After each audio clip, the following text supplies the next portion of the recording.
히네모아와 투타네카이. 젊은 주장 투타네카이는 모코이아 섬에 살고 있었다.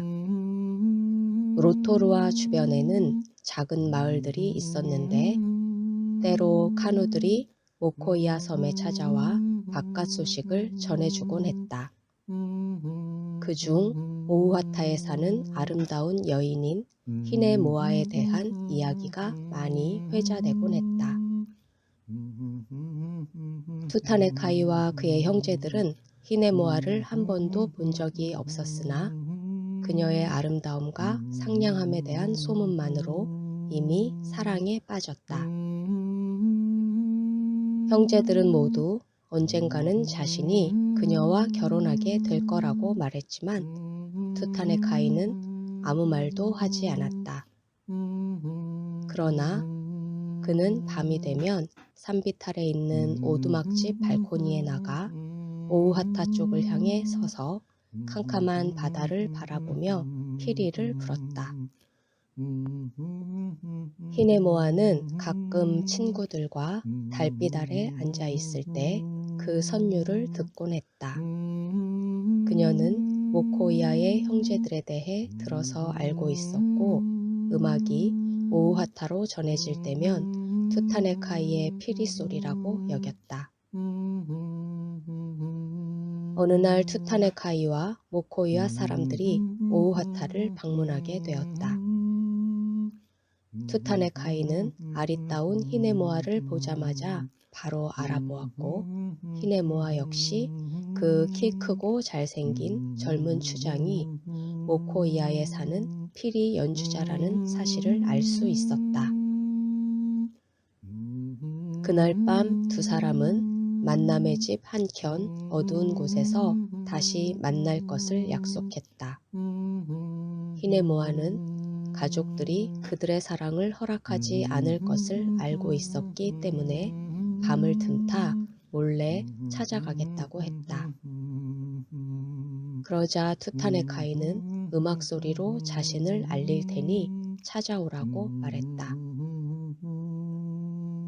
방문객들이 돌아간 후 날이 어두워져 사람들이 모두 잠들자 히네모아는 해변으로 가서 섬으로 갈 수 있는 카누를 찾았다. 그러나 그들이 서로를 바라보는 눈빛을 보고 이미 눈치챈 가족들은 히네모아가 갈 수 없도록 카누들을 모두 해변 밖 가장 위쪽에 대어 놓았고 제일 작은 카누조차도 너무 무거워 그녀 혼자 끌고 갈 수가 없었다. 히네모아가 호숫가에 서 있을 때 피리를 연주하는 소리가 호수를 건너 선명하게 전해져 왔다. 하지만 그녀는 슬프게도 집으로 발길을 돌릴 수밖에 없었다. 그리고 매일 밤 그 피리 선율이 모코이아로부터 들려왔으나 카누는 항상 해변 저 멀리 위쪽에 메어져 있었다. 히네모아는 투타네카이가 자신이 그를 잊었다고 생각할 거라는 마음이 들자 더 이상 기다릴 수가 없었다. 그래서 그녀는 망토를 벗어던지고 속이 빈 조롱박을 팔 아래에 매단 채 수영을 하기 시작했다. 모코이아까지는 너무 먼 거리였고 밤이라 주위가 깜깜했다. 칠흑 같은 어둠 속에서 투타네카이의 피리 소리가 그녀에게 길을 안내해 주었다. 그러나 이내 음악 소리가 그쳤고 그녀는 차가운 물속에서 공포에 질려 자신이 어디쯤 와 있는지조차 알 수가 없었다. 물은 점점 더 차가워지고 파도 소리만 남은 바다에서 그녀가 할 수 있는 거라곤 헤엄을 치는 것밖에 없었다. 히네모아는 목숨을 걸고 바위가 있는 해변에 찰싹거리는 파도 소리를 방향 삼아 계속 헤엄을 쳤다. 해변에 도착한 히네모아는 물보다 더 차가운 바람을 맞으며 손으로 더듬어 나아갔고 드디어 따뜻한 바위와 뜨거운 웅덩이에 다다를 수 있었다. 그곳은 투타네카이의 오두막집에서 그리 멀지 않은 곳에 있었다. 그녀는 물 웅덩이 안으로 발을 들여놓고 차가운 몸을 데우기 위해 그 안에 누웠다. 옷을 오우하타 해변에 벗어놓고 온 그녀는 부끄러움에 차마 사랑하는 사람의 집으로 올라갈 엄두가 나지 않았다. 그때 누군가 다가오는 소리가 들려 히네모아는 재빨리 바위 뒤에 몸을 숨겼다. 아무것도 보이지 않았지만 조롱박으로 물을 뜨는 소리를 들을 수 있었다. 그녀는 남자처럼 굵은 목소리로 누구냐, 어디로 물을 떠가는 거냐고 물었다. 그 말에 물을 깃던 사람이 깜짝 놀라며 투타네카이에게 물을 길어다 주는 거라고 대답했다. 그러자 히네모아는 바가지를 빼앗아 바위에 던져 깨버렸다. 노예는 그녀를 전사나 악령이라고 생각하며 집으로 돌아가 투타네카이에게 당한 일을 말했다. 그러자 그는 다른 바가지를 가져가라고 했다.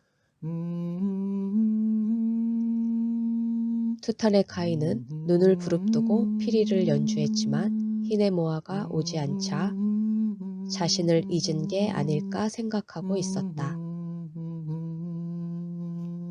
노예가 다시 웅덩이로 가자 이번에도 히네모아는 남자 목소리로 투타네카이의 바가지라면 달라고 하며 빼앗아 또 바위에 깨버렸다. 노예는 그녀가 요정이나 도깨비라고 여겨 공포에 떨며 집으로 도망쳐 버렸다. 투타네카이는 이번에도 다른 바가지를 가지고 가라고 말했다. 세 번째에도 노예가 빈손으로 돌아오자 투타네카이는 매우 화가 났다. 그래서 그는 전투용 곤봉을 들고 웅덩이로 뛰어내려갔다. 히네모아는 투타네카이의 발자국 소리를 알아듣고 바위 뒤 더 먼 곳에 몸을 숨겼다. 투타네카이는 남자답게 모습을 보이라고 소리치며 물을 가로질러 다가왔다. 이윽고 그녀의 머리카락에 그의 손이 닿았다. 그가 화가 나서 머리를 잡아당기자 달빛에 수줍게 서 있는 히네모아의 모습이 보였다. 잠시 후 히네모아는 연인의 품에 안겼다. 두 사람은 손을 잡고 투타네카이의 집으로 가서 부부가 되었다. 그 누구도 그 연인들이 그날 밤 만나 결혼하리라고는 생각지 못했다. 다음 날 아침 식사 중에 투타네카이가 없다는 사실을 알게 된 사람들은 노예를 불러 그의 행방을 물었고 노예는 전날 밤에 있었던 일을 말해 주었다. 사람들은 투타네카이가 낯선 사람에게 죽임을 당했을 거라고 생각했다. 그래서 그의 오두막집을 먼저 살펴본 후 없으면 웅덩이로 가보자고 말했다. 사람들은 오두막에서 투타네카이와 함께 있는 히네모아를 보게 되었다. 그리고 모두 그녀를 받아들였다.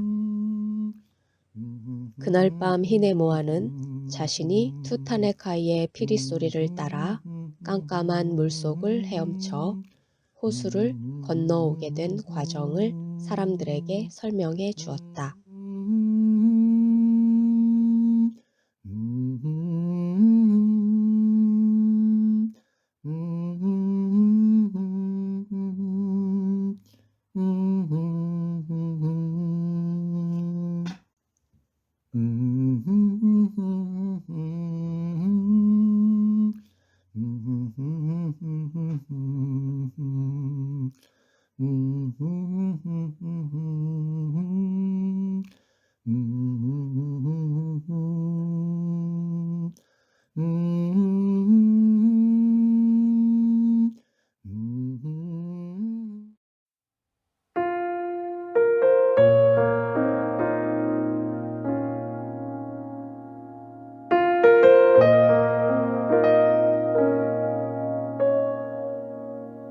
카와리키와 투티라.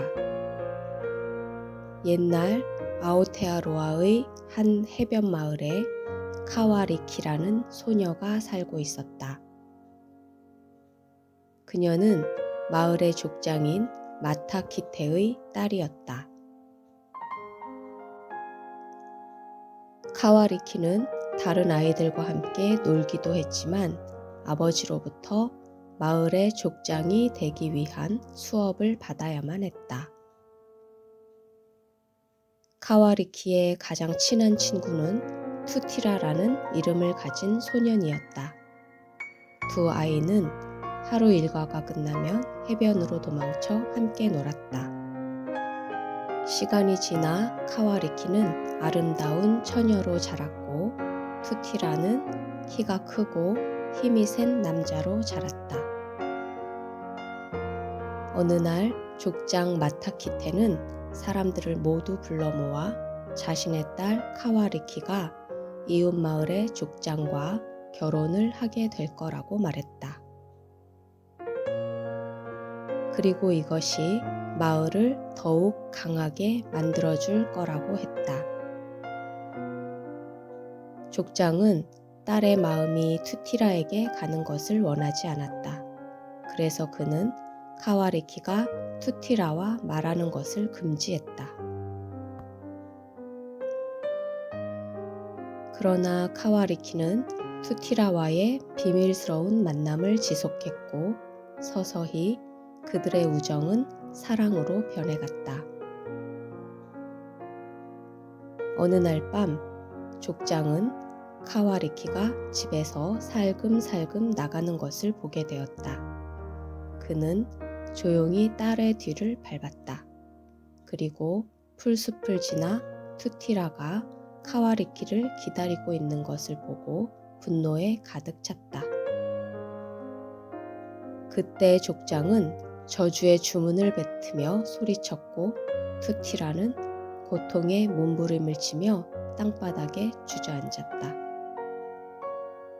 카와리키는 사랑하는 투티라가 상어로 변해 수풀로 미끄러져 도망치는 것을 보았다.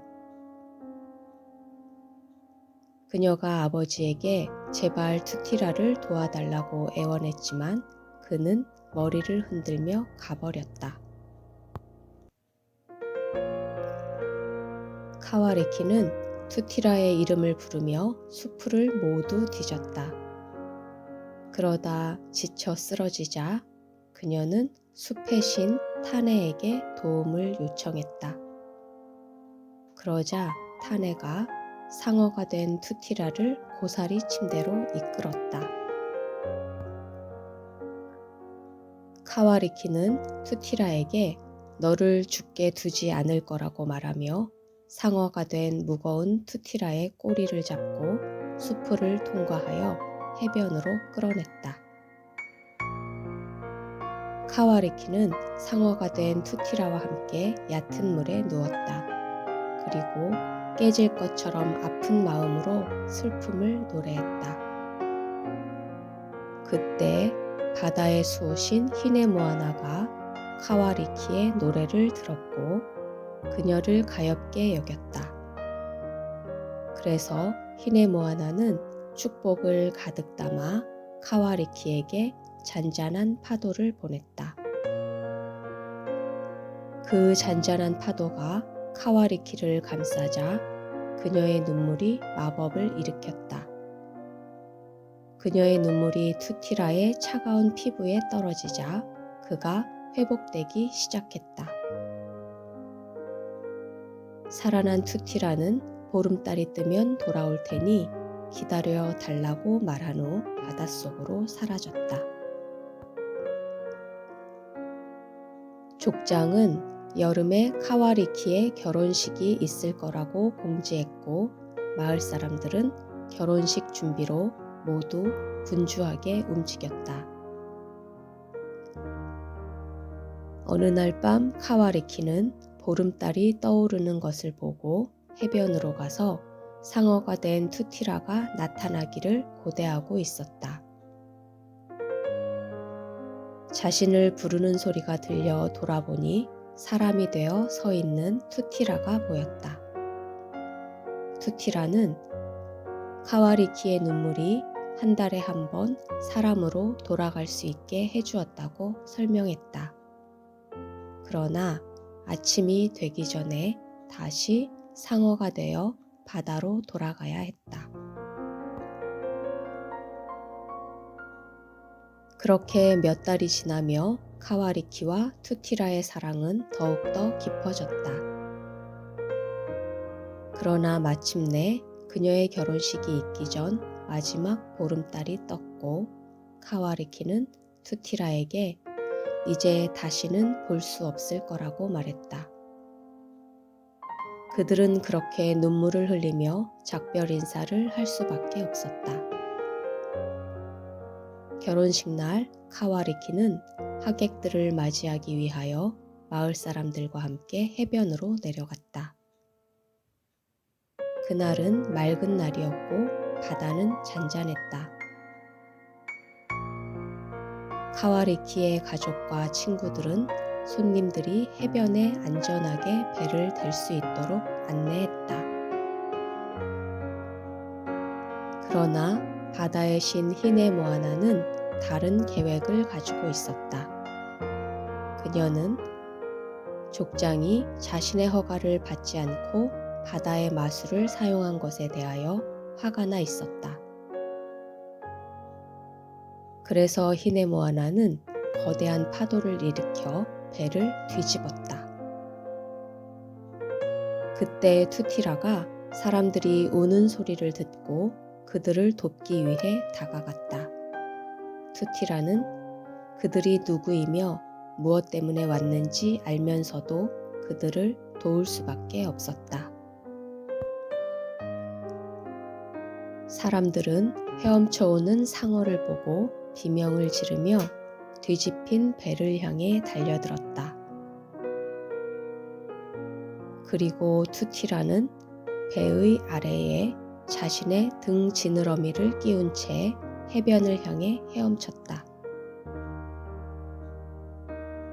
카와리키와 마을 사람들은 놀란 얼굴로 이것을 지켜보았다. 그때 카와리키는 족장과 마을 사람들에게 그 상어가 투티라이며 자신은 그를 사랑한다고 말했다. 딸의 말을 들은 족장 마타키테는 부끄러운 마음이 들었다.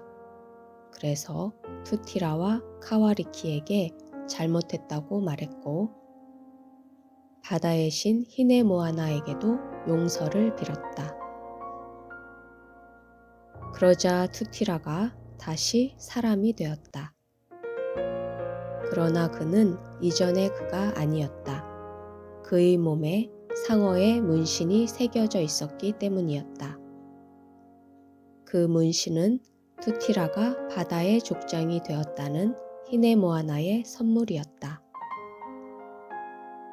해변의 모든 사람들이 그 표시를 알아보았고 카와리키와 투티라는 결혼하여 행복하게 잘 살았다.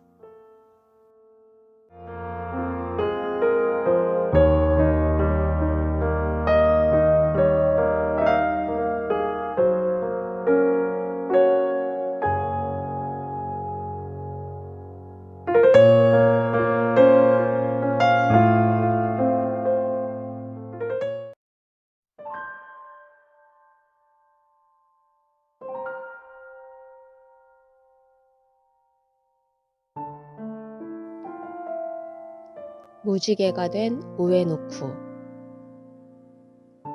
우에누쿠는 안개가 자욱한 숲속의 호숫가에 서 있었다. 안개 사이로 아름다운 두 소녀가 호수에서 수영을 하고 있었다. 그 소녀들은 숲속의 맑은 물속에서 수영을 하기 위해 하늘에서 내려온 안개 소녀와 그 자매인 이슬비 소녀였다. 우에누쿠는 물가에 무릎을 꿇고 앉아 자신의 이름을 말하며 안개 소녀에게 이름을 물었다. 안개소녀는 자신은 안개소녀 희네라고 대답했다. 우에누쿠는 안개소녀에게 당신처럼 아름다운 사람을 본 적이 없다고 하며 빛의 세계로 내려와 자기와 함께 살자고 말했다. 그러나 안개소녀는 집을 떠나 살 수 없으며 당신도 자기와 살면 행복할 수 없다고 말했다. 그리고 동생이 기다리고 있다며 그의 간청을 거절했다. 그래도 우에누쿠는 항상 당신을 사랑할 거라고 말하며 애원했다. 결국 안개소녀는 자기는 하늘에서 왔기 때문에 밤에만 함께 할 수 있고 하늘이 밝아오면 집으로 돌아가야 한다고 말했다. 그러자 우에누쿠는 낮에 홀로 있어도 좋으니 제발 함께 살자고 했고 마침내 안개소녀가 그의 청혼을 받아들였다.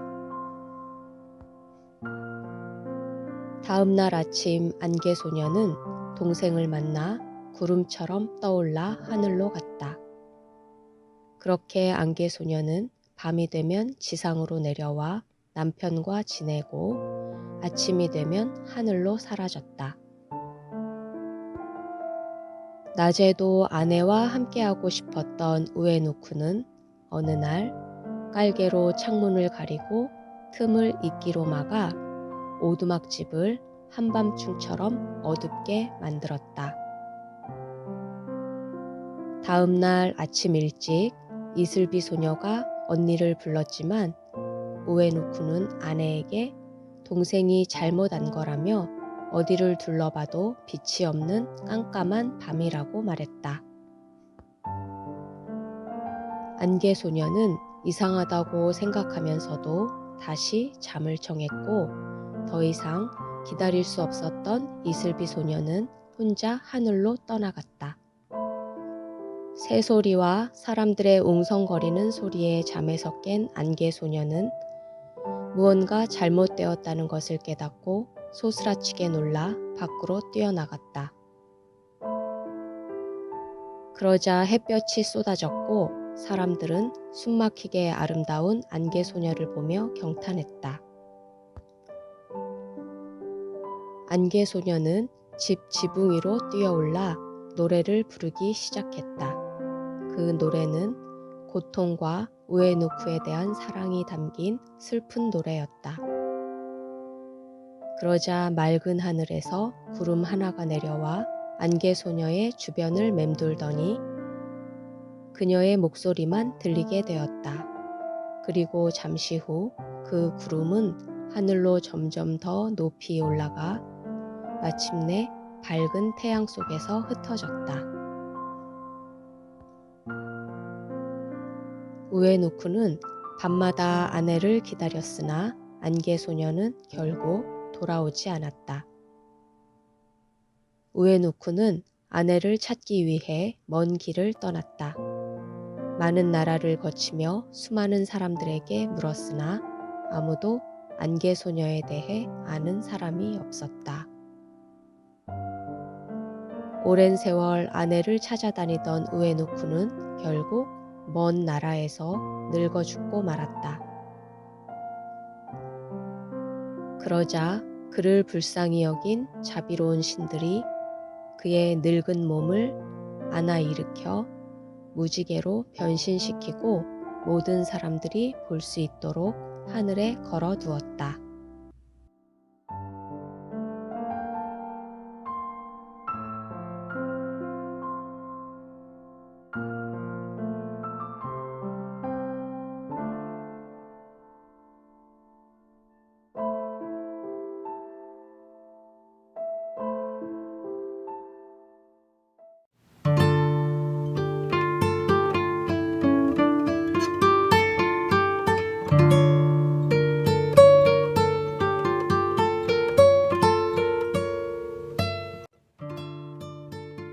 상사뱀 이야기.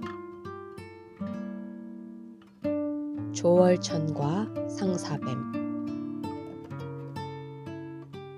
조월천이 19살 때 오성대감집에 글을 배우러 다녔다.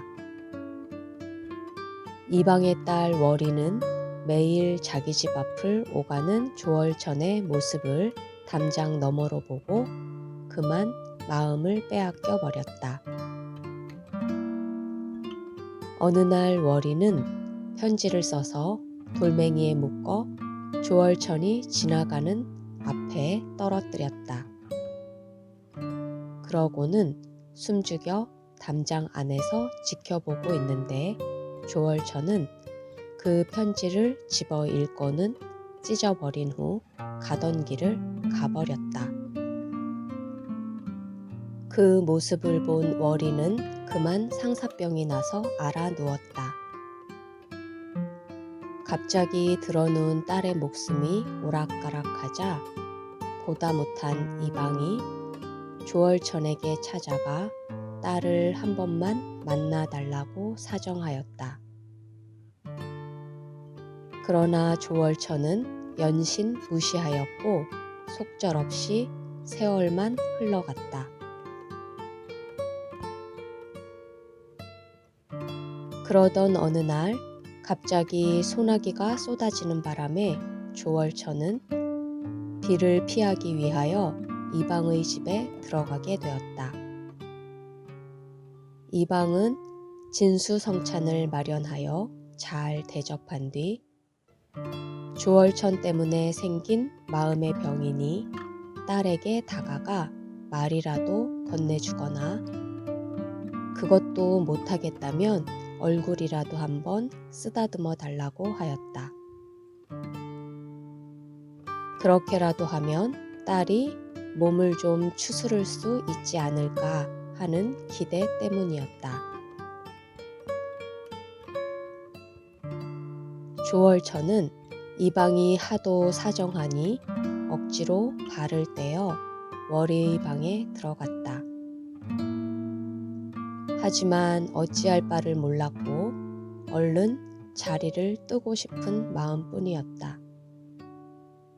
온몸에 땀이 흥건하여 숨을 헐떡이고 있는 월이를 보고 조월천은 손에 수건을 감은 채 월이의 얼굴을 대충 한번 쓱 건드리고는 방에서 나와버렸다.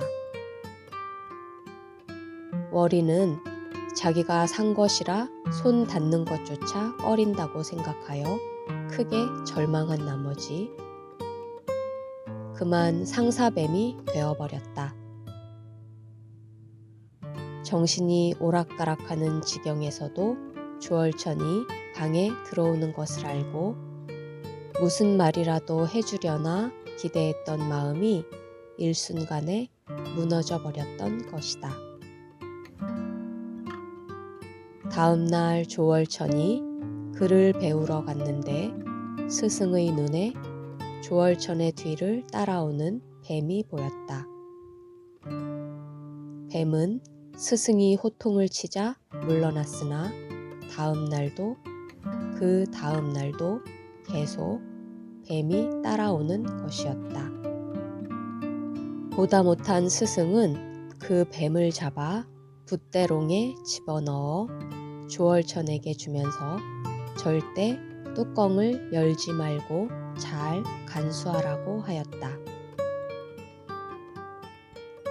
나중에 조월천의 동생이 호기심에 뚜껑을 열었더니 상사뱀이 튀어나와 조월천의 형제들을 모두 감아 죽이고 조월천도 죽였다. 그 일로 조월천의 집안은 멸족을 당하였다. 공주와 상사뱀. 옛날 금강산에서 수도하던 스님이 중국 공주가 천하일색이라는 말을 듣고 한번 보고 싶어서 중국으로 갔다. 궁궐 밖에서 서성이던 스님은 첩자로 오인받아 잡혀 죽어 상사뱀이 되었다.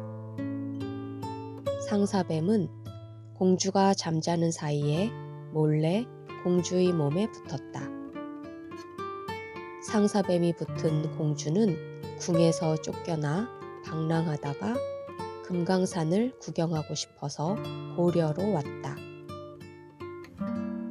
그런데 금강산을 찾아가다가 길을 잘못 들어서 소양강 오봉산으로 갔다. 절 구경을 하려면 몸을 깨끗이 해야 하기에 공주는 상사뱀에게 잠시 떨어져 달라고 부탁했다. 공주는 폭포수에서 몸을 씻고 절로 향했다. 공주는 법당에 있는 짓담한 가사를 들고서 한 땀 한 땀 뜨며 자기의 기구한 운명을 부처님께 하소연했다. 그때 벼랑간 마른 하늘에서 벼락이 내리쳐 ጧ리를 틀고 기다리던 상사뱀을 죽였다. 공주가 중국의 황제에게 편지를 보내 상사뱀이 떨어진 내력과 사찰이 낡았음을 알리니 황제가 돈을 보내어 청평사를 짓게 되었다. 이순신과 상사뱀. 이순신 장군이 서당에 공부를 하러 다닐 때의 일이다. 서당에 가기 위해서는 큰 강을 건너야 했고 가는 길에 주막이 하나 있었다. 주막에는 관연한 무남동녀 외동딸이 있었는데 이순신이 공부하러 오르내리는 것을 보고 마음을 품게 되었다. 하지만 딸내는 술장사를 하는 천한 신분이었고 이순신은 양반집 대가였기에 차마 마음을 내보일 수가 없었다. 그러던 어느 날 이순신의 집에 그 주막의 영감이 찾아와 무릎을 꿇으며 자신의 딸이 도련님을 마음에 두고 상사병이나 사경을 헤매고 있다고 하였다. 그 말을 듣고 이순신은 진작 말하지 그랬냐며 그날 마침 친척들이 들고 제사를 지내는 날이니 손님들을 떠나보낸 후에 찾아가겠다고 하였다. 그러나 하필이면 제삿날 저녁에 비가 퍼부어 강이 불어나 도저히 건너갈 수가 없었다.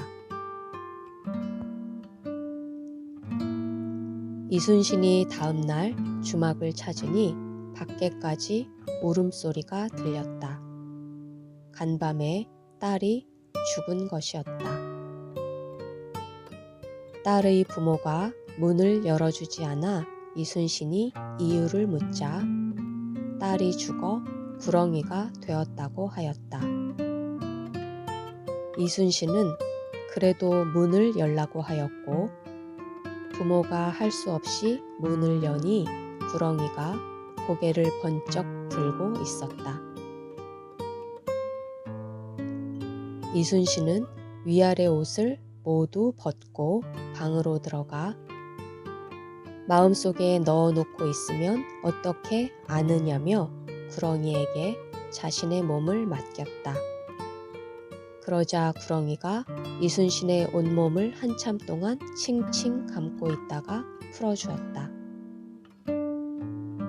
그렇게 하고 집으로 돌아온 이순신은 장성하여 대장군이 되고 임진왜란 때 큰 공을 세웠는데 구렁이가 도와 그렇게 될 수 있었다는 이야기가 전해진다.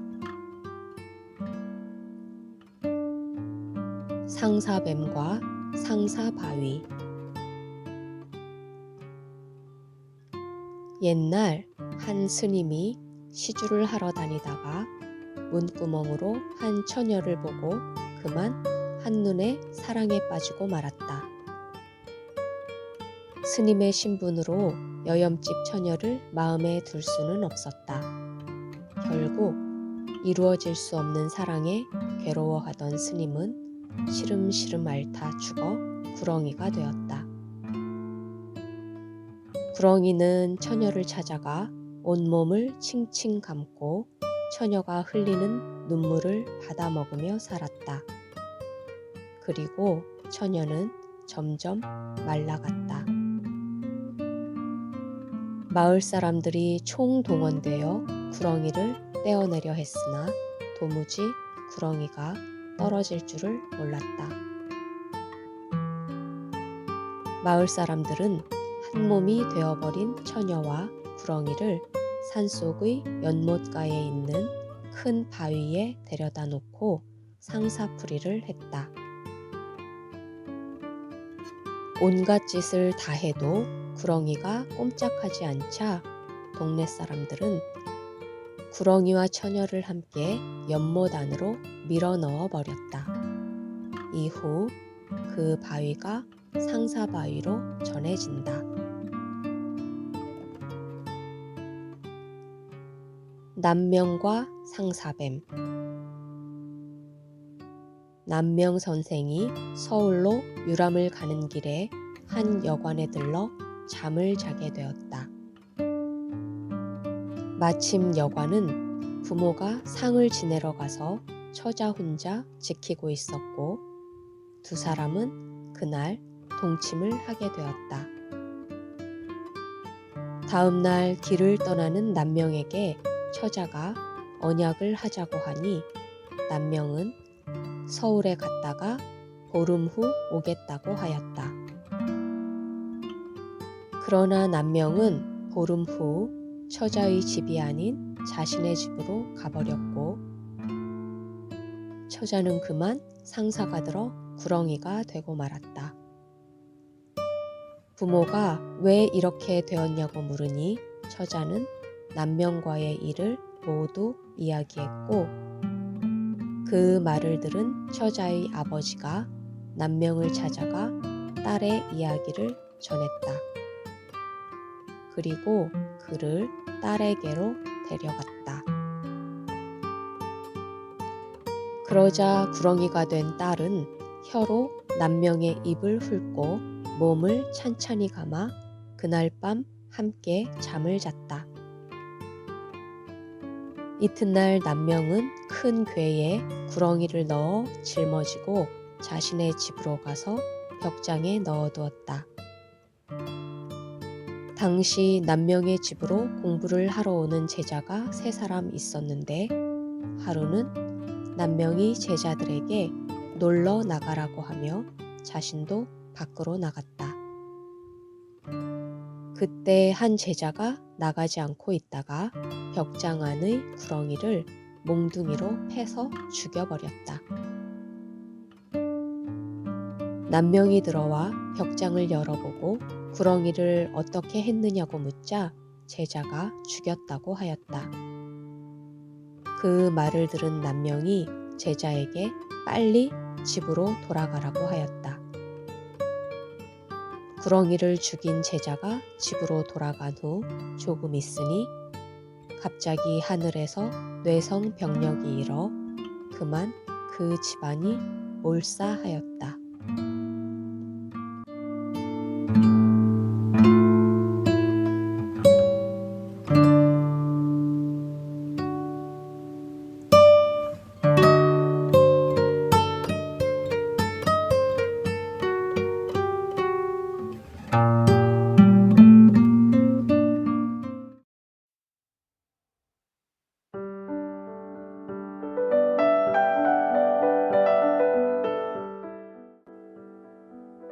집박이 부리왕.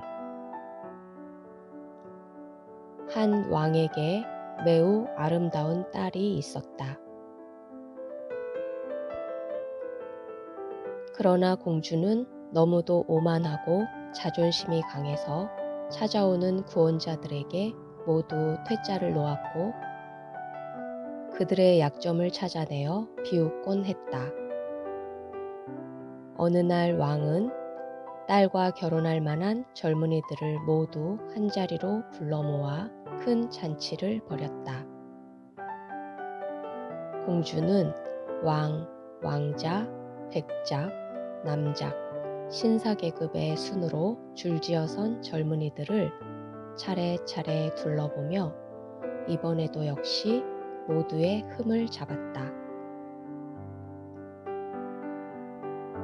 그 중에서도 가장 망신을 당한 사람은 턱이 약간 뒤틀렸지만 선량해 보이는 다른 나라의 젊은 왕이었다. 공주가 그에게 턱이 꼭 쥐빠기불이 같다고 했기 때문이었다.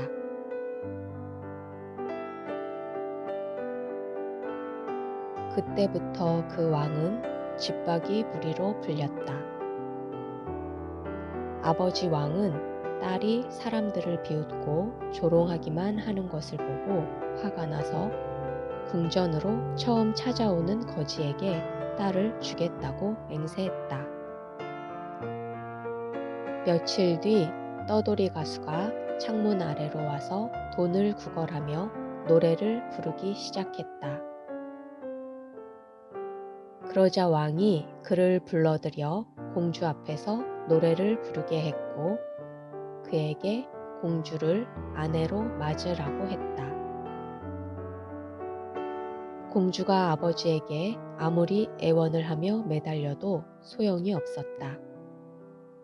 그리고 왕은 딸에게 거지 아내가 되었으니 궁전에서 살기에는 어울리지 않는다며 남편을 따라가라고 말했다. 공주는 거지의 손을 붙잡고 따라 나설 수밖에 없었다. 커다란 숲에 이르러 공주가 이 숲의 주인이 누구냐고 묻자 거지는 이 숲과 이 일대 모두 쥐빠기부리 왕의 것이라고 하며 그 사람을 남편으로 맞았으면 당신 것이 되었을 거라고 말했다. 그 말을 들은 공주는 매우 후회가 되었다. 얼마 안 가 들판이 나타났고 공주는 역시 쥐빠기부리 왕의 것이라는 말을 들었다. 큰 도시에 도착해서도 마찬가지였다.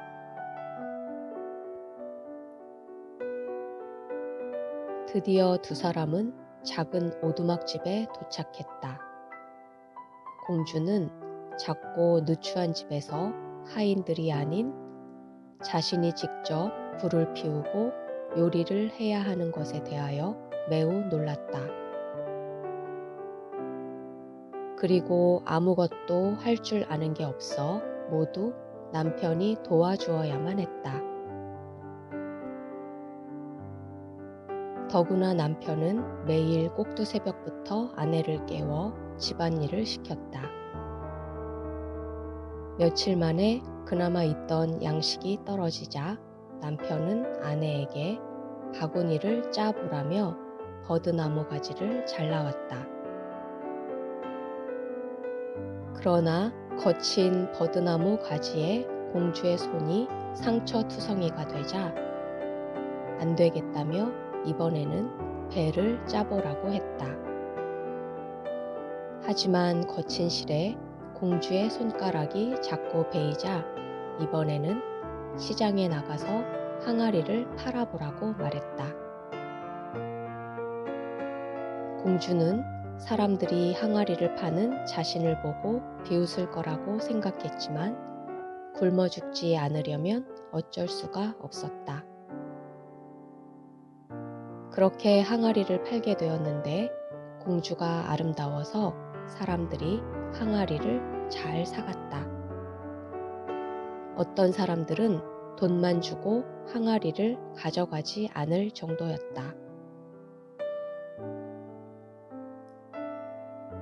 그러던 어느 날 술에 취한 군인이 말을 타고 가다가 쌓아놓은 항아리를 툭 건드려 항아리들이 와르르 무너지면서 모두 박살이 났다. 공주는 울면서 두려움에 몸을 떨다가 집으로 달려가 남편에게 모두 말했다. 그러자 남편은 이제 공주를 임금님의 성에서 일하는 부엌대기로 취직시켜 요리사를 돕도록 했다. 더럽고 천한 일이었다. 공주는 그 일을 하며 옷 안에 작은 단지 2개를 꿰매어 넣고 남은 음식을 담아 집으로 가져가 먹고 살았다. 어느 날 왕의 맏아들이 결혼식을 하게 되었다. 문 밖에 서서 휘황찬란한 손님들을 몰래 훔쳐보던 공주는 자신의 신세를 처량하게 여기며 거만했던 과거를 후회했다. 이따금 접시를 나르던 하인들이 거기에 남아있던 음식을 공주에게 던져주었고, 공주는 그 음식 찌꺼기를 집에 가져갈 생각으로 주머니에 넣었다. 그때 화려하게 치장한 왕자가 들어왔다. 그는 문 앞에 아름다운 여자가 서 있는 것을 보고 춤을 신청했다. 춤을 거절하던 공주는 그가 자기에게 구혼을 했다가 망신만 당한 쥐빠기부리 왕인 것을 알아보고 깜짝 놀랐다. 공주는 저항하다가 그에게 이끌려 연회실 안으로 가게 되었다. 그때 주머니에 실이 풀어지면서 단지가 떨어져 바닥에 국이 쏟아지고 음식 찌꺼기가 사방으로 흩어졌다. 사람들이 손가락질을 하며 비웃자 공주는 너무 창피하여 문 밖으로 달아났다. 그러나 쥐빠기부리 왕이 그녀를 붙잡은 후 자상하게 말했다. 자신은 누추한 오두막에서 함께 살았던 떠돌이 가수이며 시장에서 항아리들을 박살낸 군인이었다고 했다. 그리고 당신을 사랑하기 때문에 당신의 콧대를 꺾고 무례한 행동들을 벌하기 위해 변장을 했다고 말했다. 공주가 자신은 아내가 될 자격이 없다고 말하자 그는 이제 불행한 날은 지나갔으니 우리의 결혼을 축하하자고 말하며 공주에게 어여쁜 옷을 입혀 주었다. 그때 공주의 아버지도 예복을 입고 나타나 딸에게 축복을 베풀어 주었다.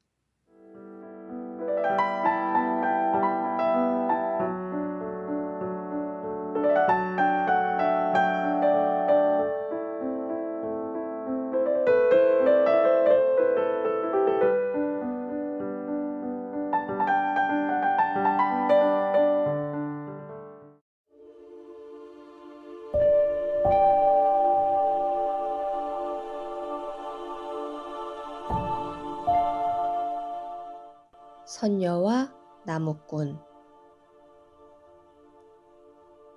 옛날 어느 산골짜기에 노총각 나무꾼이 살고 있었다. 어느 날 그는 헛간에서 먹이를 찾고 있는 생쥐 한 마리를 발견하고는 그날부터 음식을 나눠 먹으며 함께 살게 되었다. 그러나 어느 날 갑자기 쥐가 사라져 버렸고 나무꾼은 쓸쓸했지만 변함없이 열심히 나무를 했다. 그러던 어느 날 나무꾼이 평소처럼 나무를 하고 있는데 웬 노루 한 마리가 달려와 사냥꾼이 쫓아오고 있다며 살려달라고 애원을 했다. 나무꾼은 노루를 나무찜 뒤에 숨겨주고 사냥꾼에게는 엉뚱한 방향을 가르쳐 주었다.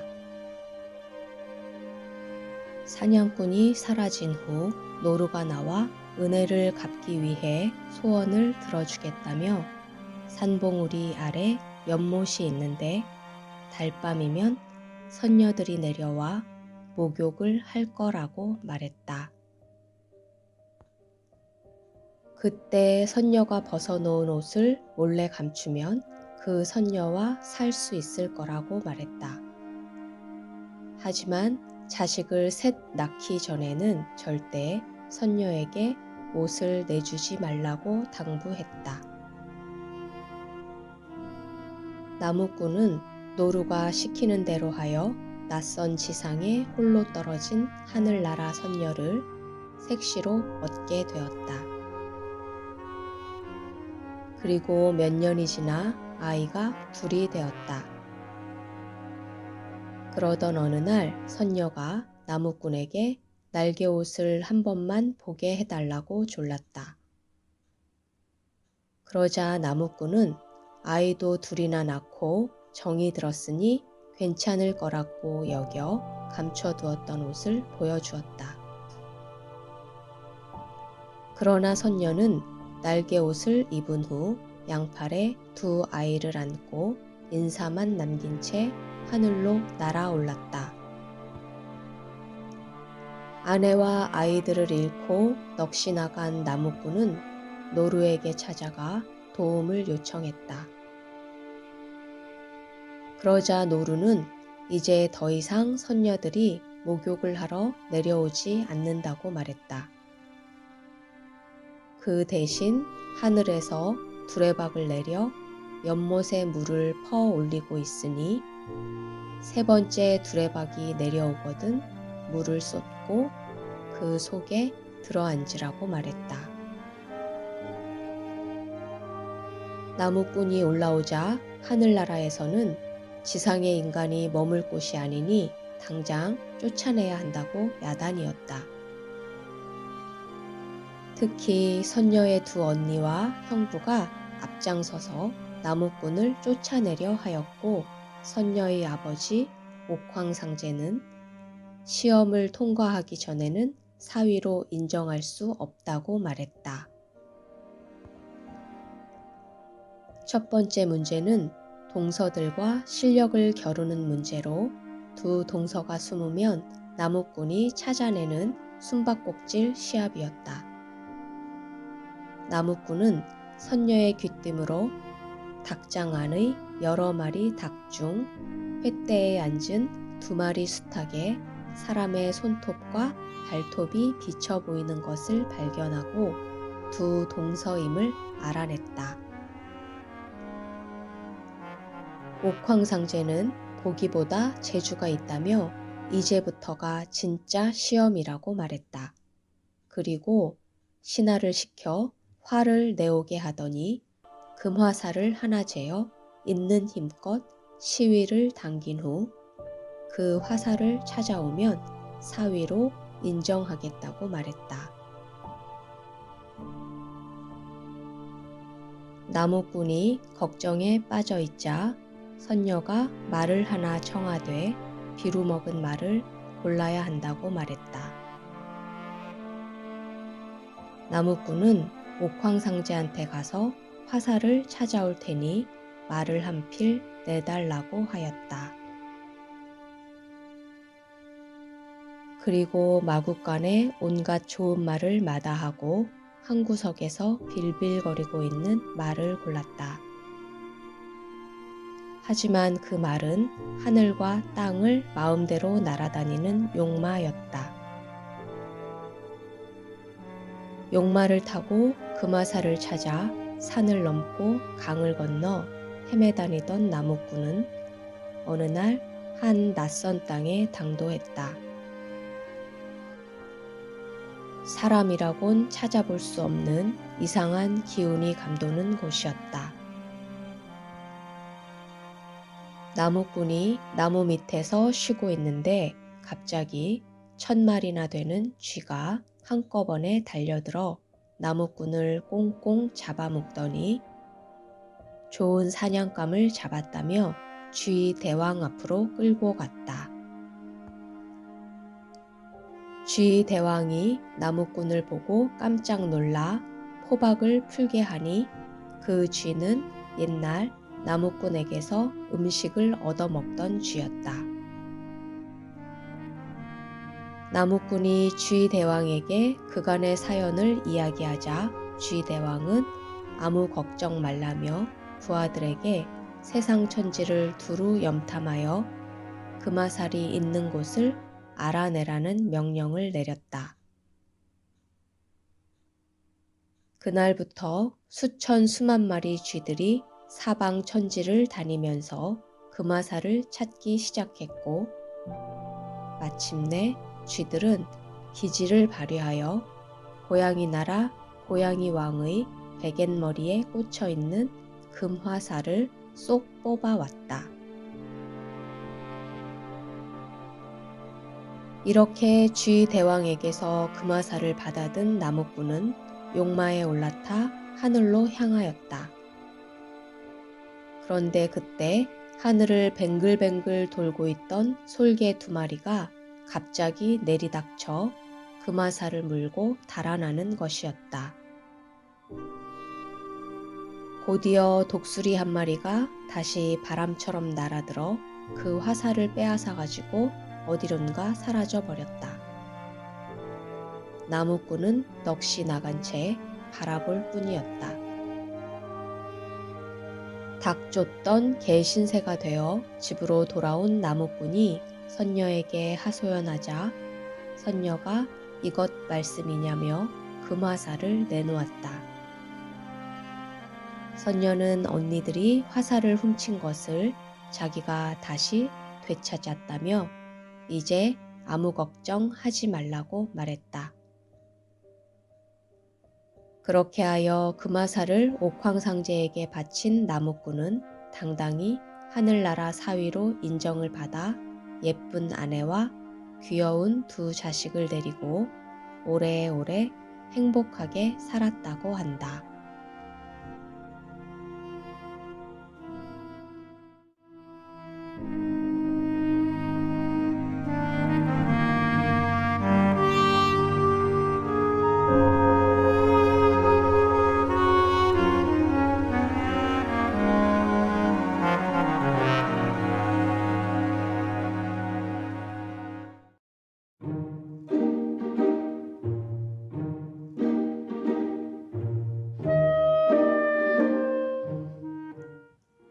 왕이 된 새새비.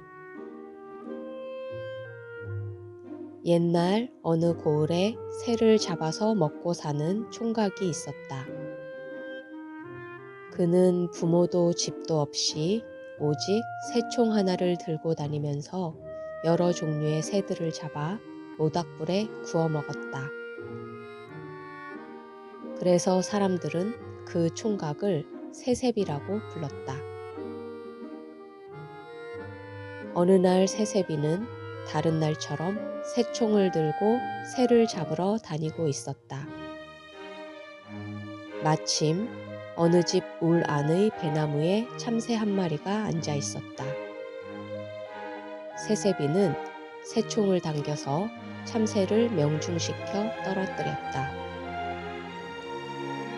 그런데 참새가 담장 밖으로 떨어지지 않고 담장 안으로 떨어지고 말았다. 새새비는 새를 가지고 오려고 담장을 타 넘어 참새를 주운 다음 주변을 살펴보니 배를 짜던 처녀가 깜짝 놀라 자기를 쳐다보고 있었다. 석자 새치나 되는 검은 머리를 늘어뜨린 아름다운 처녀였다. 새새비는 모르는 척하고 마당 한 구석에 모닥불을 피우더니 참새를 굽기 시작했다. 처녀는 당황했으나 아무 말도 못하고 얼른 나가주기만을 기다렸다. 그러나 새새비는 고기를 다 굽더니 반으로 갈라 절반을 처녀에게 먹으라고 주었다.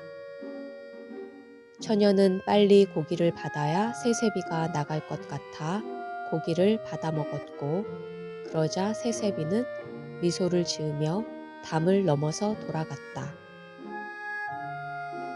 다음 날도 새새비는 배나무에 새를 잡아 처녀와 함께 먹었고 다음 날도 또 같은 일이 일어났다.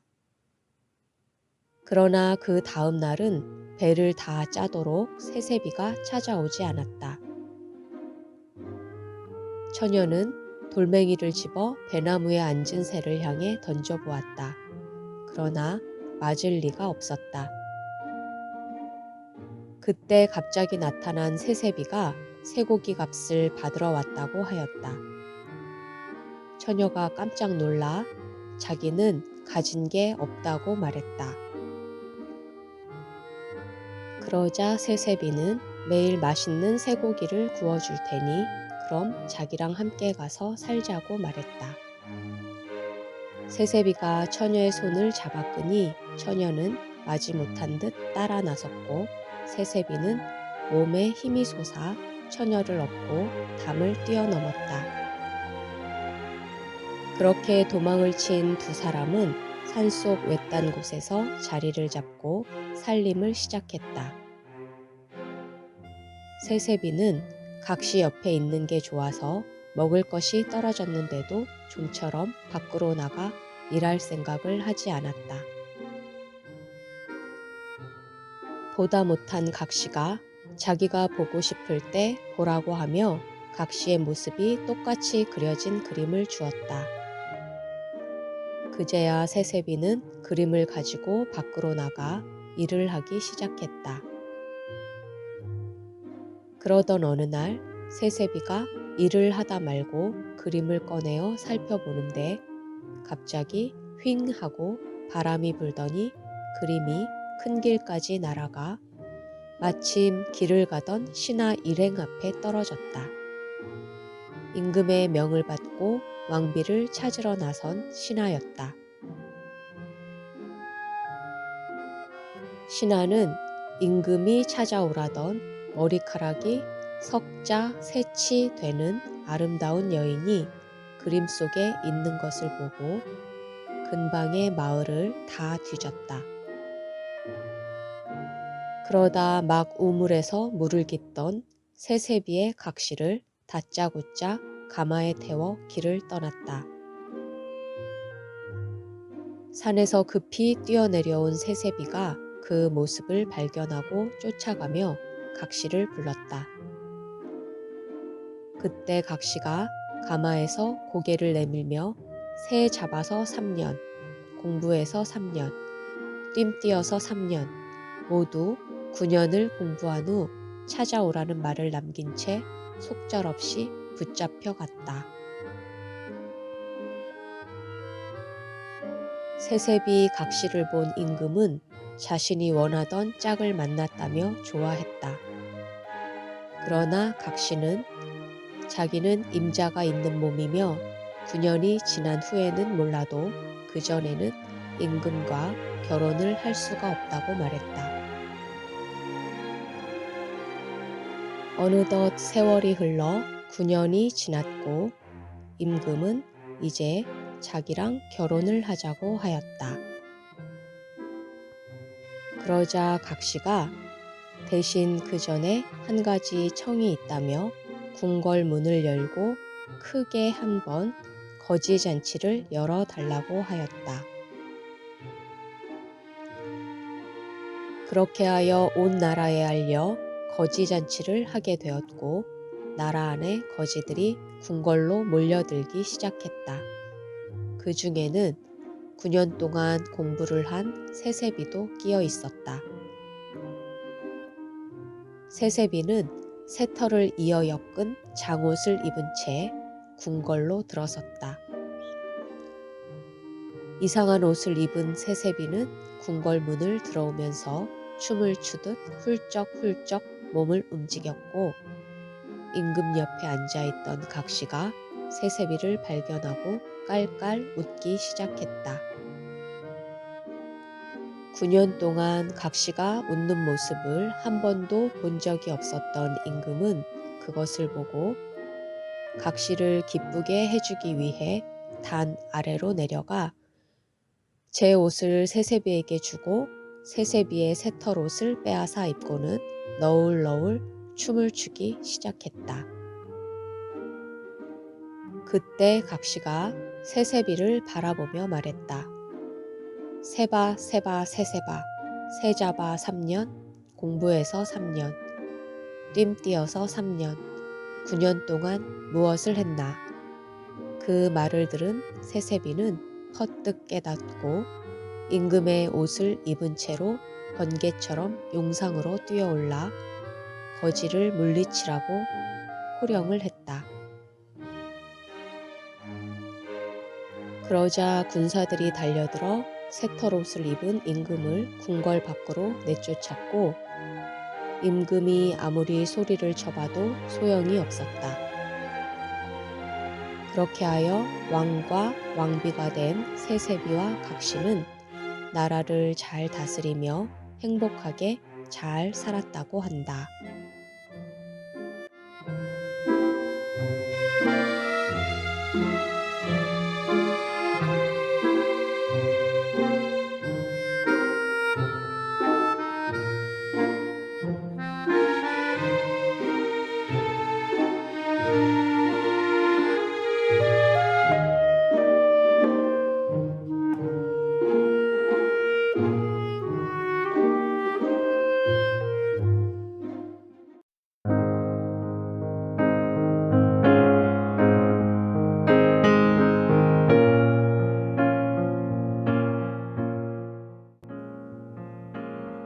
요린대와 요린겔. 옛날 어느 크고 울창한 숲에 낡은 성이 있었다. 그곳에는 할머니가 혼자 살고 있었는데 사실은 우두머리 마녀였다. 낮에는 고양이나 올빼미로 변해 있다가 밤이 되면 다시 사람의 모습으로 돌아왔다. 마녀는 야생 짐승이나 새들을 꼬여들여 잡아먹었다. 누군가 성에서 100보 정도의 거리에 이르게 되면 그 사람은 마녀가 풀어줄 때까지 그 자리에서 꼼짝도 할 수 없었다. 만약 순결한 처녀가 그 거리 안에 들어오면 그 처녀를 새로 변하게 하여 바구니에 넣고는 성 안의 어느 방으로 들고 갔다. 성에는 그런 희귀한 새가 든 바구니들이 7,000개나 있었다. 요린데라는 어여쁜 소녀와 요린겔이라는 잘생긴 젊은이가 있었다. 두 사람은 서로 결혼을 약속한 사이였고 하루하루 행복하게 지냈다. 어느 날 그들은 호젓하게 이야기를 나누기 위해 숲으로 산책을 갔다. 아름다운 저녁이었다. 호도애가 늙은 자작나무 위에 앉아 구슬프게 울고 있었다. 두 사람은 함께 슬퍼하며 주위를 둘러보았다. 그런데 길을 잃어 어디로 가야 집으로 돌아갈 수 있는지 알 수가 없었다. 요린겔이 덤불을 헤쳐보니 가까이에 있는 낡은 성벽이 보였다. 그는 깜짝 놀라 죽을 듯이 겁에 질렸다. 요린데가 노래를 불렀고 이상한 생각이 든 요린겔은 요린데를 찾아보았다. 요린데는 나이팅게일로 변하여 울고 있었고 이글거리는 눈을 가진 올빼미 한 마리가 주위를 돌며 울었다. 그때 요린겔은 돌이 된 듯 몸을 움직일 수가 없었다. 올빼미가 덤불 속으로 날아드는가 싶더니 금방 그곳에서 등이 굽은 할머니가 나타나 나이팅게일을 잡아 손에 올려놓고 데려갔다. 그렇게 나이팅게일은 사라지고 말았다. 잠시 후 다시 나타난 할머니는 요린겔을 풀어주었다. 풀려난 요린겔이 무릎을 꿇고 요린데를 돌려달라고 애원했다. 그러나 할머니는 다시는 요린데를 볼 수 없을 거라는 말만 남긴 채 가버렸다. 요린겔은 울부짖으며 탄식을 했으나 아무런 소용이 없었다. 그곳을 떠난 요린겔은 어느 낯선 마을에 도착했다. 그는 그곳에서 오랫동안 양치기를 하며 살았다. 종종 성 주변을 빙빙 돌았으나 가까이 갈 수는 없었다. 그러던 어느 날 그는 피처럼 붉고 한가운데 아름답고 커다란 진주알이 박혀있는 꽃을 발견하는 꿈을 꾸었다. 꿈에서 그는 그 꽃을 꺾어 성으로 갔다. 꽃으로 건드리는 것마다 모두 마법에서 풀려났고 요린대 역시 그렇게 다시 찾았다. 잠에서 깨어난 그는 꿈에서 본 꽃을 찾기 위해 산과 골짜기를 뒤지기 시작했다. 그렇게 헤맨 지 아흐레가 되던 날 그는 피처럼 붉은 꽃을 발견했다. 한가운데에는 진주알처럼 커다란 이슬방울이 맺혀 있었다.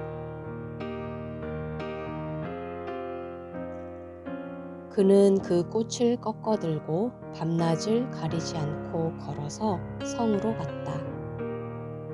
마침내 성문에 이른 요린겔이 꽃으로 문을 건드리자 성문이 활짝 열렸다. 그는 새들이 지저귀는 소리를 따라 한 방으로 갔다. 그곳에서는 할머니가 7,000개의 바구니에 든 새들에게 모이를 주고 있었다. 요린겔을 본 할머니는 화를 내며 욕을 하고 침을 뱉었다. 그러나 요린겔은 아랑곳하지 않고 요린대를 찾기 위하여 새들이 들어있는 바구니들을 살폈다. 그러나 나이팅게일은 수백 마리나 되었다.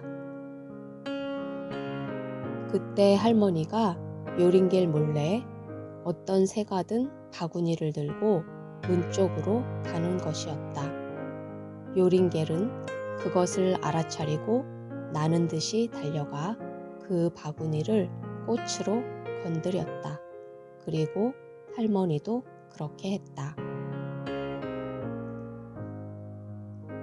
그러자 할머니는 더 이상 마법을 부릴 수 없게 되었고 처녀로 돌아온 요린대가 요린겔의 앞에 서 있었다. 그는 다른 새들도 모두 처녀로 돌아오게 한 다음 요린대와 함께 집으로 돌아갔다. 그리고 두 사람은 오랫동안 행복하게 살았다.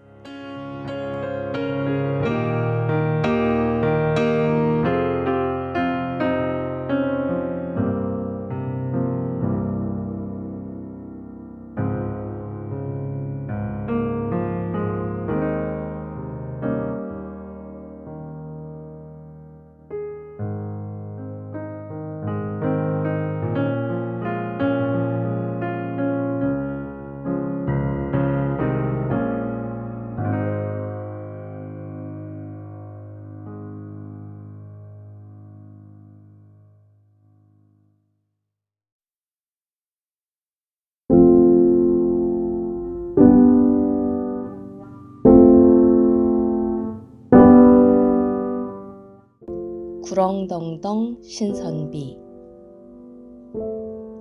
옛날 어느 마을에 자식도 없이 가난하게 사는 한 할머니가 있었다. 할머니는 마을 장자네 집에 가서 배를 짜거나 밭을 매며 얻어먹고 살았다. 그러던 어느 날 할머니는 밭을 매다가 새하얀 알을 하나 발견하여 그것을 삶아 맛있게 먹었다. 그 후 할머니는 임신을 하게 되어 아이를 낳았다. 그러나 그 아이는 사람이 아닌 구렁이의 모습을 하고 있었다. 깜짝 놀란 할머니는 구렁이를 뒤주 안에 넣고 삿갓으로 덮어놓았다. 그때 장자네 집의 딸 삼형제가 차례로 할머니를 찾아와 낳은 아이를 보여달라고 했다. 가장 먼저 찾아온 큰딸에게 할머니는 미역국과 쌀밥을 끓여다 주면 보여주겠다고 했다. 큰딸이 음식을 가져다 주자 할머니가 삿갓을 들어보라고 말했다. 그러자 큰딸은 기겁을 하며 도망가 버렸다. 둘째 딸도 큰딸과 마찬가지였다. 그러나 막내딸은 미리 음식을 차려와 할머니를 잘 대접한 후 아기를 보고 구렁덩덩 신선비님을 낳으셨네 하고는 한참을 들여다보고 나서 집으로 돌아갔다. 막내딸이 집으로 돌아간 후 구렁이는 할머니에게 막내딸에게 장가를 들고 싶으니 가서 얘기를 넣어달라고 말했다. 할머니가 어렵겠다고 하자 칼과 불을 들고 어머니 뱃속으로 다시 들어가겠다고 협박했다. 할머니는 마지못해 장자의 집으로 찾아갔으나 차마 말을 하지 못하고 장만 얻어 그냥 돌아왔다. 두 번째로 찾아가서도 김칫거리만 얻어 그냥 돌아왔다. 그러자 구렁이 아들이 화를 내며 당장 달려들듯이 야단을 했다. 할 수 없이 다시 장자네 집에 가서 사실을 말하니 장자 내외가 딸들을 불러 물어보았다. 위로 두 딸은 징그럽다며 거절했으나 막내딸이 가겠다고 하여 결국 구렁이 아들과 혼례를 치르게 되었다. 구렁이가 잿물에 목욕을 한 다음 바지랑떼를 타고 장자네 담에 올라 다시 빨랫줄을 타고 초래청에 이르자 사람들이 뒤로 물러서서 손가락질을 하며 수군거렸다. 하지만 막내딸은 태연히 예식을 치렀다. 밤이 되자 구렁이는 옥 같은 선비가 되어 나타났다. 그리고 하늘에 죄를 지어 구렁이 탈을 쓰고 세상에 태어났으나 당신을 만나 허물을 벗게 되었다며 구렁이 허물을 각시한테 건네주었다. 그리고 다음 날 아침 길을 떠나야 하니 허물을 잘 간직하라고 말했다. 허물을 잃어버리면 다시는 만날 수 없을 거라고 했다. 그래서 각시는 구렁덩덩 신선비가 건네준 허물을 고이 접어서 품속 깊이 간직했다. 다음 날 사람들은 구렁이가 선비로 변한 것을 보고 깜짝 놀랐으나 구렁덩덩 신선비는 놀라는 사람들을 뒤로 하고 길을 떠났다. 신선비가 떠난 뒤 막내딸은 구렁이 허물을 품속에 깊이 간직한 채 남편이 돌아올 날을 손꼽아 기다렸다.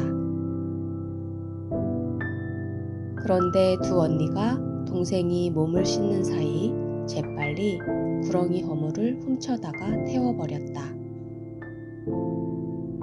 그때 신선비가 집으로 돌아오다가 집 쪽에서 풍겨오는 냄새를 맡고는 단번에 제 허물이 타는 냄새인 줄 알아차렸다. 그리고 그는 훌쩍 뒤돌아서서 오던 길로 사라져갔다. 목욕을 마치고 허물이 사라진 것을 알게 된 각시는 신랑이 돌아오지 않으리라는 것을 깨닫고 그 길로 신랑을 찾아 나섰다. 몸에 먹물옷을 걸치고 머리에 고가를 써서 중에 행색을 차린 다음 등에다 바랑 하나를 걸머쥐고 무작정 길을 나섰다. 각시가 길을 가다 농부를 만나 구렁덩덩 신선비가 가는 걸 보지 못했느냐고 묻자 그는 논을 다 갈아주면 알려주겠다고 했다. 각시가 죽을 힘을 다해 너른 논을 다 갈아주자 고개 넘어 까치에게 물어보라고 하였다. 각시가 고개를 넘어 까치에게 물어보니 새끼들 먹이를 구해주면 가르쳐 주겠다고 말했다. 각시는 사방을 헤집고 다니면서 벌레를 한 움큼 주워 까치집에 넣어 주었다. 각시가 다시 까치가 가르쳐 준 길을 따라 높은 고개를 넘으니 조그만 옹달샘에서 웬 할머니가 빨래를 하고 있었다. 각시가 할머니에게 다시 신선비의 행방을 묻자 검은 빨래를 희게 빨고 흰 빨래를 검게 빨아주면 가르쳐 주겠다고 말했다. 각시가 있는 힘을 다해 검은 빨래를 희게 빨고 흰 빨래를 검게 빨아주자 할머니는 옹달샘에 은으로 된 복주깨를 띄우고는 올라서라고 말했다. 시키는 대로 하자 몸이 어디로 쑥 빠져들어가서 발이 땅에 닿는 감촉이 느껴졌고 눈을 뜨니 어느새 별세계에 와 있었다. 각시가 다시 길을 따라 걷는데 논에서 웬 계집아이가 새를 쫓으며 구렁덩덩 신선비가 내일 모레 장가를 가니 거기 가서 얻어먹으라는 내용의 노래를 부르고 있었다. 각시는 아이를 간신히 설득하여 다시 한번 노래를 청하여 들은 후 신선비의 집을 물어 그의 집으로 갔다. 각시가 연부를 외며 시주를 청하자 하인이 나와 바랑에 쌀 한 대박을 퍼주었으나 바랑 밑이 터져 쌀이 바닥에 쏟아졌다. 하인이 빗자루로 쓸어 담으려 하자 각시가 부처님께 올릴 귀한 쌀이라 함부로 다루어선 안 된다며 자신이 주울 테니 대나무 젓가락을 갖다 달라고 했다. 그렇게 각시는 날이 저물 때까지 젓가락으로 쌀을 한 톨 한 톨 주워 담았다. 그런 후 하루만 자고 갈 수 있게 해달라고 했으나 방이 없다고 하였다. 마루도 뒷간도 안 된다 하여 외양간에라도 재워달라고 했고 결국 하인은 더 이상 거절할 수가 없었다. 각시는 소가 묶여있는 외양간 한 구석에 웅크리고 앉아 각시 옷으로 갈아입고 몸단장을 했다. 밤이 깊어 삼경 무렵이 되자 구렁덩덩 신선비가 마당으로 나와 달을 보며 옛 각시를 그리워하는 말을 했다. 그때 갑자기 각시가 나타나 놀라는 신선비에게 당신이 오지 않으니 찾아올 수밖에 없었다고 말했다. 그러자 신선비는 새 각시를 얻기로 해서 자신과 살려면 새 각시와 시합을 하는 수밖에 없다고 했다. 첫 번째 시합은 한 방울도 흘리지 않고 우물에서 물을 길어오는 것이었는데 새 각시에게는 가벼운 꽃동이에 꽃 신발을 주고 헌 각시에게는 무거운 가래동이에 나막신을 주었다.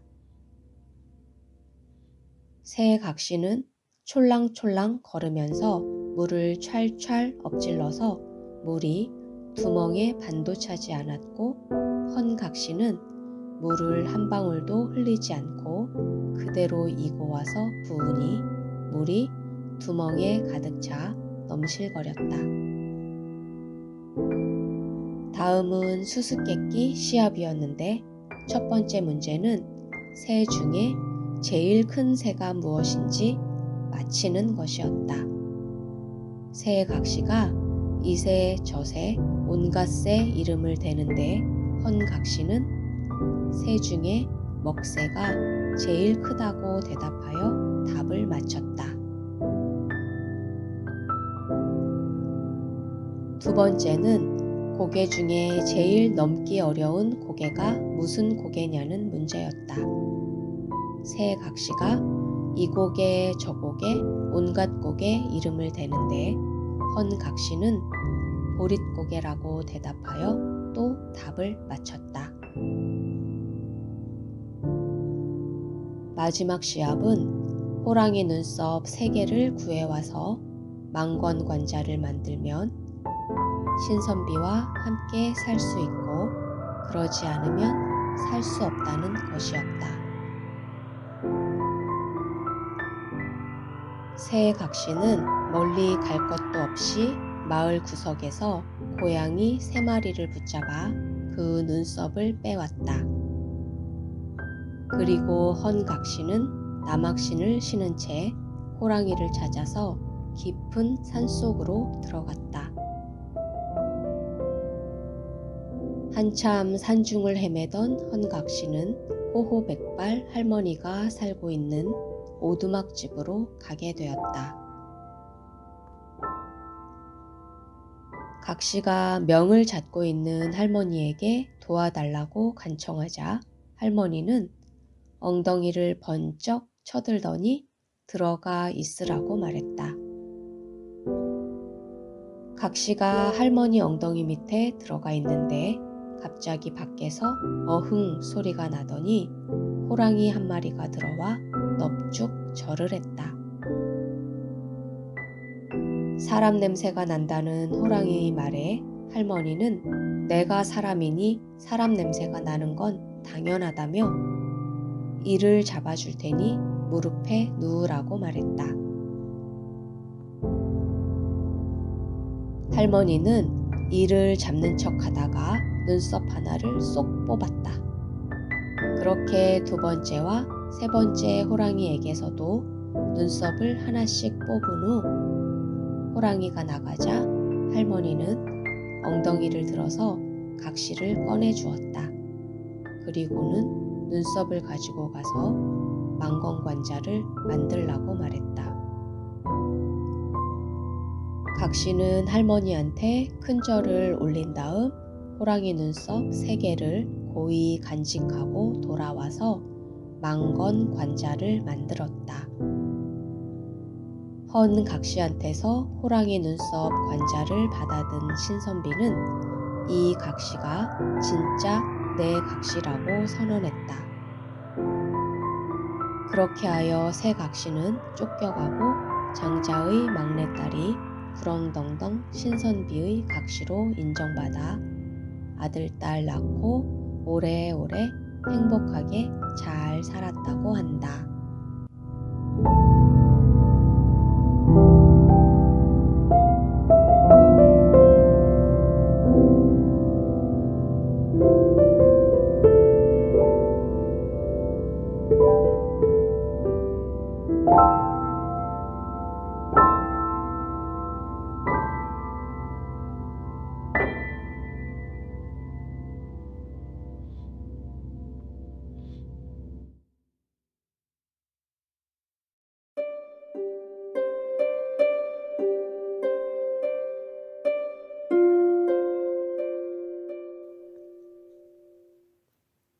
바다뱀. 조상들이 살던 시절 독수리의 집이라고 불리는 마을에 아름다운 족장의 딸이 살고 있었다. 그녀는 이상한 버릇이 있었는데 옷이나 다른 사람들에게 묻은 조그만 먼지조차 더러움을 참지 못했다. 처녀는 거의 모든 시간을 바다뱀 콜로위시의 신성한 연못에서 매일 옷을 빨고 씻고 용변을 해결하면서 보냈다. 그러자 바다뱀은 연못을 더럽히는데 화가 나서 처녀를 벌할 계획을 세웠다. 다음 날 연못에 온 처녀는 물가에서 물을 튀기며 놀고 있는 귀여운 사내 아이를 발견하고 깜짝 놀랐다. 물론 그건 모습을 바꾼 바다뱀이었다. 처녀는 아무리 둘러보아도 아기를 두고 간 사람의 흔적을 찾을 수가 없자 아기를 죽게 할 수는 없다고 생각하여 집으로 데려왔다. 처녀의 아버지는 그 연못이 신성하다는 것을 알고 있었기에 어떤 못된 엄마가 아기를 두고 갔을 거라는 딸들의 말에 그렇게 쉽게 생각할 일은 아니라고 말했다.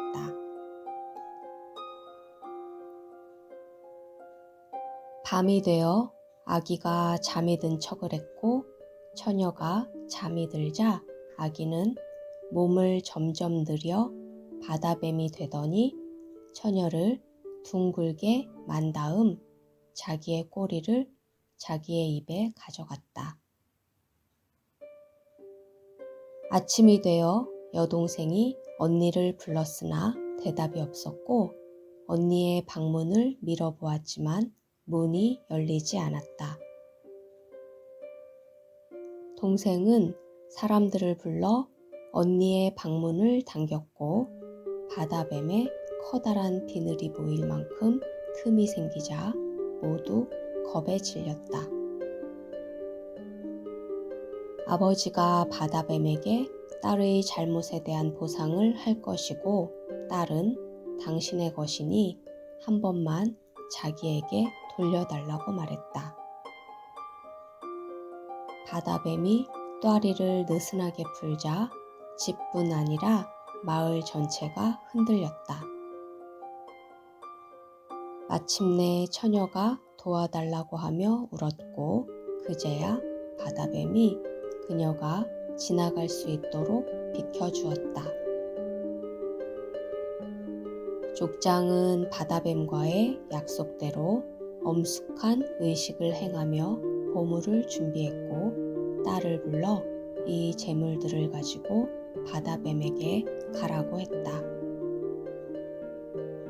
그리고 그는 딸에게 신성한 연못을 불경하게 이용하여 생긴 일이니 스스로 책임지라고 말했다.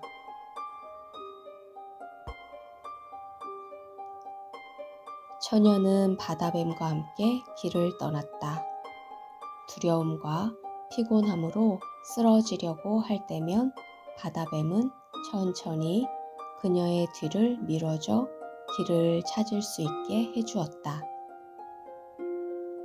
그들은 강 길을 따라갔고 붉은색 산을 넘었지만 아직도 뱀의 몸은 처녀의 방에서 다 빠져나오지 못했다. 산을 훨씬 지나서야 비로소 뱀의 꼬리가 방 밖으로 나왔다. 길을 가던 바다뱀 콜로위시는 자신을 잘생긴 청년으로 변화시킨 후 처녀에게 힘드냐고 말을 건넸다. 그러나 그녀는 콜로위시가 아무리 부드럽게 물어도 뒤돌아보기가 무서웠다.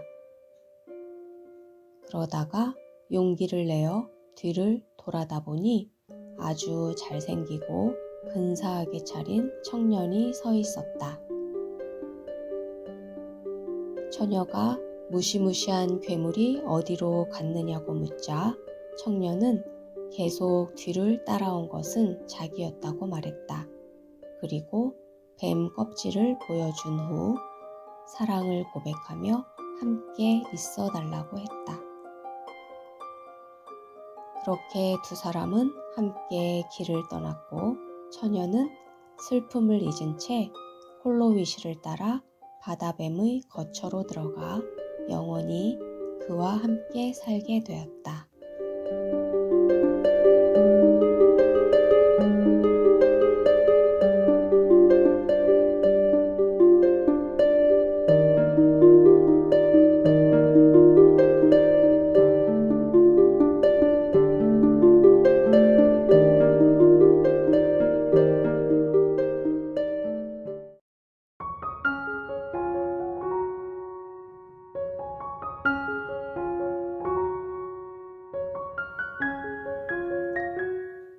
개구리 왕자.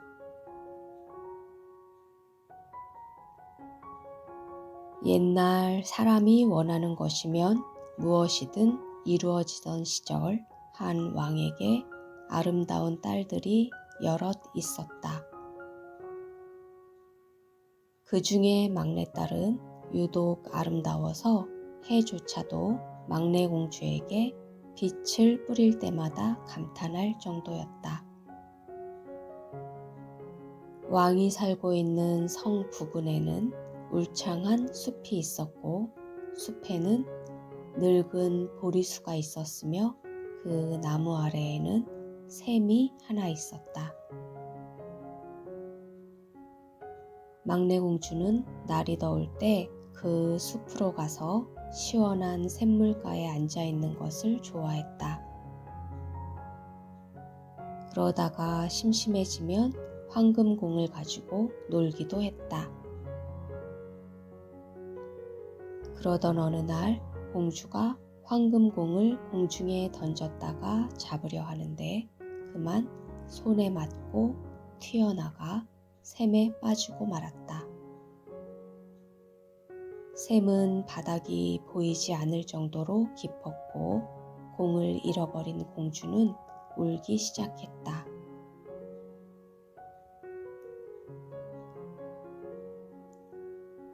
공주가 슬피 울고 있을 때 어디선가 왜 울고 있냐는 목소리가 들렸다.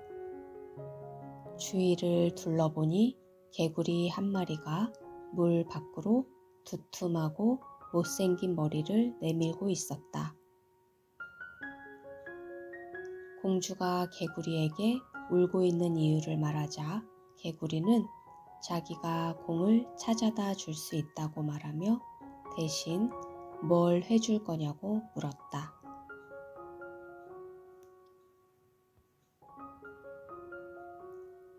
공주는 옷, 진주, 보석, 왕관까지도 줄 수 있다고 말했다. 그러나 개구리는 그런 것은 원치 않는다며 친구가 되어주고 사랑해주고 식탁 앞에 함께 앉아 공주의 접시와 컵에 담긴 음식과 물을 같이 먹을 수 있게 해달라고 말했다. 거기에 공주와 한 침대에서 잠을 잘 수 있게 해준다면 황금공을 찾아다 주겠다고 말했다. 공주는 말로 그렇게 하겠다고 약속했지만 속으로는 잠꼬대 같은 소리를 하는 개구리라고 생각했다. 공주의 약속을 받아낸 개구리가 황금공을 찾아다 주었으나 개구리와의 약속을 지킬 생각이 없었던 공주는 공을 받자마자 쏜살같이 달려가 버렸다. 개구리가 힘을 다해 쫓아가 보려 했지만 아무 소용이 없었다. 그리고 공주는 성에 도착하자마자 개구리가 샘으로 돌아갔을 거라 생각하고 아예 잊어버리고 말았다. 이튿날이 되었다. 공주가 왕과 신하들과 함께 식탁에 앉아 식사를 하고 있는데 누군가 팔딱거리며 대리석 계단을 올라오는 소리가 들리더니 잠시 후 문 두드리는 소리와 함께 공주를 부르는 소리가 들렸다. 공주가 누가 왔나 궁금하여 문을 열고 보니 개구리였다. 놀란 공주는 문을 쾅 닫아버리고 식탁으로 돌아왔으나 가슴이 마구 뛰어 진정이 되지 않았다. 공주의 두려움을 눈치챈 왕이 거인이 널 잡으러 오기라도 한 거냐고 물었고 공주는 징그러운 개구리일 뿐이라고 말했다. 왕이 개구리가 왜 온 거냐고 묻자 공주는 왕에게 전날 있었던 이야기를 들려주었다. 그러자 왕은 약속을 했으면 지켜야 한다고 말했다. 공주는 왕의 명령 때문에 할 수 없이 개구리와 함께 식사를 했으나 음식이 목에 걸려 체할 지경이었다. 식사를 다 한 후 개구리는 이제 공주의 침대로 데려다 달라고 했고 공주는 건드리는 것조차 끔찍한 무섭고 징그러운 개구리와 함께 자야 한다는 말에 울음을 터뜨렸다.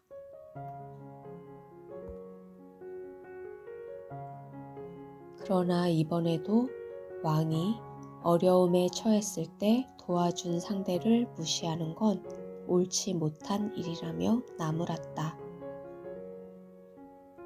할 수 없이 두 손가락으로 간신히 개구리를 집어 방구석에 놓은 공주는 혼자 침대로 올라가 누웠다.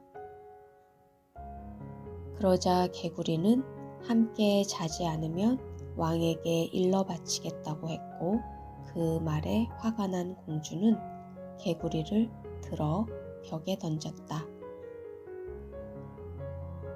그러나 개구리가 바닥에 떨어졌을 때 그는 아름다운 눈을 가진 왕자가 되어 있었다. 왕자는 마법에 걸려 개구리가 되었고 공주만이 샘에서 자신을 꺼낼 수 있었다고 말했다. 두 사람은 잠을 잘 자고 일어난 후 이튿날 왕자의 나라로 가기 위해 준비했고 그들을 데리러 왕자의 충성스러운 신하가 8마리의 하얀 말이 끄는 마차와 함께 나타났다.